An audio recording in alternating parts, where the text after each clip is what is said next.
and welcome to the Alconbury Weald Residents Forum. My name is Natalie and I'm your Community Development Lead.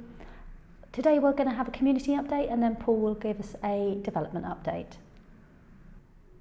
It was fabulous to see so many residents come and join us for the Christmas market. First one on the Glade area, outside the co-op. Lots of different stalls there, all mainly residents there, so if you would like to be part of this next year, please do let me know. Magpass had their first tree planting and they planted over 1,400 trees. Over 300 people joined them, and that was residents and local businesses to plant so many trees. It was a great event and thank you to so many people for turning up. Once again, Reverend Rob Paddison led us in the Remembrance Day parade.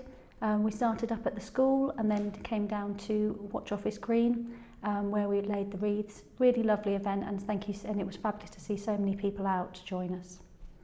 The next Community Association meeting is the 13th of December. It will be at 7:30. These meetings happen every month. This one is an unusual one. There'll be a presentation from Encore about estate management. Encore do attend every single Community Association meeting at the beginning. So if you do want to ever have a chat with them, it is a really good chance to get to know them. The next full meeting will be the 10th of January. Same Zoom meeting IDs as you can see in the slide here. It's a real chance for the community to have a voice, run events. We've just put the event calendar together for 2024, and if it's something you'd like to be involved in, it'd be great to see you there. In October, we had the Wellbeing Weald event. This one was done by Neen Park, and we made bug hotels. Lovely event, really lovely to see kids making up their bug hotels, and I think we made up over 20, so that'll be lots of happy bugs for the winter. Heading forward into 2024, we have a Wellbeing Day on the 20th of January. There'll be yoga, Mind CPSL. We'll be doing a calm spaces and mindfulness exercises, Tai Chi, Menafit, which is fitness Pilates, followed by a talk about health, fitness and well-being for those perimenopause, menopause and postmenopause. There'll be the strength and balance classes as well. Aimed at older people and those requiring additional support, the class combines a mix of seated and standing exercises to target and improve mobility, balance and flexibility. It's a really lovely class. It happens every single week on the Weald, and really for people whose balance is still good. So if your balance is still good, it's one of those to keep your balance going forward. That first fall is the first time that most people end up at the doctors and at the hospital, so it's really about prevention more than cure. There'll also be reflexology. There will be a charge for the reflexology of £10 per session. They're 20-minute sessions. Everything else is free. There's lots of ways to stay up to date. I do your warbler and I pop that through your door every month. There's Make News, which is a half-yearly publication, and that next one is due imminently. We've got Alconbury Weald Living, the Facebook page, and then there's Instagram as well. We have launched the new car sharing app. It's a great way to save money, lower congestion and reduce your carbon footprint. Urban and Civic has been working with the Smart Journeys to launch the app for Alconbury Weald and the surrounding communities. LiveShare app helps to find matches with other people living locally and travelling to and from similar destinations.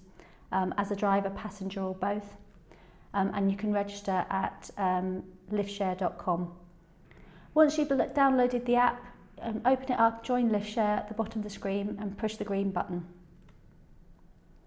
You'll then be taken into your account homepage, post your journey as a driver, passenger or both, and simply click Find Matches, and then it will put you together with other people doing similar journeys. Prestley Way, the through route down to the Stooklys, will be closed from the 2nd of January through to February for extensive landscaping. It will be open through the Christmas period for you to take a nice long walk. It's been great to see so many people on the buses. Back in September and August we did a free bus service on the AW1, and we saw about a 22% increase in passenger numbers from the July passengers. What's been fantastic to see that is in October, that's really been maintained and we're seeing a lot more people on the bus. So that's fantastic. We've also got the young person's bus ticket, just 10 single journeys for just £15, and you can apply to Smarter Journeys to get hold of your voucher. Parking on the business side of Alconbury Weald is controlled by ANPR parking. Certain car parks are still free, the club car park and the boulevard. The co-op car park has 90 minutes of free parking. After that you will be charged. The incubator car parks have controls on Monday to Friday 6 AM to 6 PM and free parking is available after 6 PM and at weekends. The pavilion car park is free, but preference is given to the users of the building. We are having some issues with people parking in there who are not using the pavilion. If that continues, it will come under ANPR. So I do appeal to anyone who is using it as just a regular place to park, do think about that. The estate roads, which are Labelle Way, Pearson Road, Davis Road and Emery Crescent, are no parking at any time roadways and they are covered by the ANPR. And now I'm going to hand over to Paul, who's going to give us a development update. Thanks, Natalie. I'm Paul Murphin. I'm responsible for urban and civics, communications and partnerships and communities at Alconbury Weald. I want to talk you through the development as it stands at the moment for those people that haven't joined before or haven't been here before. So first of all, I'm going to talk about the open green spaces consultation that we had a few weeks ago. Green spaces are central to the vision of Alconbury Weald, with 4 strategic green areas coming forward at key milestones throughout the development. The cricket pitch and watch office green, which were delivered early in the development, Runway Park and Priestley Country Park, the next parks coming forward, and the sports hub, which will follow in 28-29. Alongside spaces for people, Alconbury Weald has been designed to deliver a net gain for nature, with plans currently supporting a 20% increase in biodiversity that will be supported through the management of these spaces in the short, medium and long term. The Urban and Civic team recently asked residents about some of their key priorities for Runway Park and Priestley Country Park and will be coming out to talk to the wider community in the coming months. Priestley Country Park at the southeast corner of the development stretches to the edge of Huntingdon on the A414. It will provide 65 acres of parkland, a bit smaller than Hinchingbrook Park at 72 acres. There are a number of inherited features that will shape the future plans of this park, as well as lots of ideas gathered through consultations. The park is named after the historic wood that lies at the heart of the park. Within Priestley Wood is a scheduled ancient monument that marks the site of a 13th century manor house of some significance. It had a double moat around it to mark the importance of the family who lived there. Now the wood provides the opportunity to create an enchanting open space where the house once stood, surrounded by historic woods, including examples of the famous Huntingdonshire elms, which were once dominant across the local area. Work will start in 2024, but the country park will be delivered in phases over many years, starting in the northern half. Neen Park, the charitable trust that runs a range of parks, nature areas and recreational facilities around Peterborough, will be supporting the design, delivery and long-term management of Priestley Country Park. The Trust brings extensive experience and will be working alongside us to create a truly sustainable, well-designed and creative space in collaboration with partners, stakeholders, residents and the wider community, in the short term and through the long stewardship of the park. So I want to give you a quick update on the actual development of Key Phase 1. Phase 1 of Alconbury Weald is progressing well and the coloured areas on this map indicate housing parcels in Phase 1. Section C in red is Campbell Buchanan George. They are bringing forward 62 new homes and are well underway. Section E in purple is Hopkins Homes.